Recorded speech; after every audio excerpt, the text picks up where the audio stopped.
Rule 8. Don't take the bait. Understand the difference between being willing and able to have a commitment. A person can be quite willing, even eager for a commitment, yet be unable to actually do what it takes to sustain one. Somebody can say that they want a relationship, and that can be absolutely true, but they may not actually have the skills to build and sustain a relationship. I have talked to plenty of people in my office who said that they were going through a difficult heartbreak where they got their heart wrapped around somebody and then the person turned out to not really be ready for a commitment. I initially offer my sympathy, of course, and then invite them to tell me more. Many of them say, I don't understand. We had all these talks at first, and he said he wanted a relationship.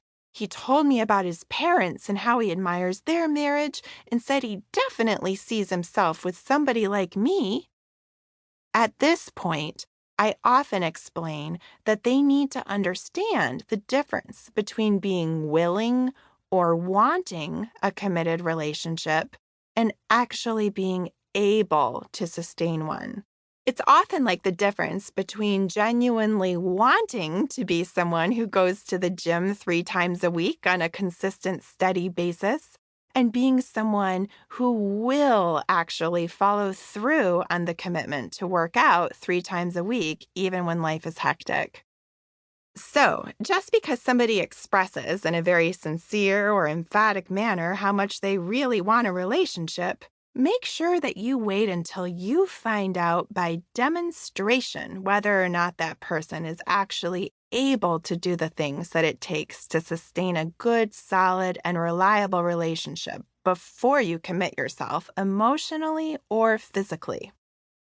For example, do they make and keep plans with you even when they're stressed out? Even when they're having a hard week? Are they still at least somewhat communicative? There are many things that we find out only with the passage of time as we really get to know a person. Another example is how they are when it comes to apologies. We all make mistakes, including me, and for a relationship to work, we have to be good at understanding and acknowledging a mistake, and then apologizing for the mistake and changing the behavior that led to it. Conversely, a person also has to be good at accepting an apology. So when you make a mistake and duly realize and apologize, does the person lord it over you and have a big tantrum? Or does the person accept your apology cleanly and clearly and move on? The other thing that we may get to know only with time is if the person is able to handle a few awkward moments or disappointments, or how they behave when angry. Getting to know someone well enough to try a commitment doesn't have to take a huge amount of time, but try to hold out for at least a month before you start feeling confident that the other person is both willing and able to sustain a relationship.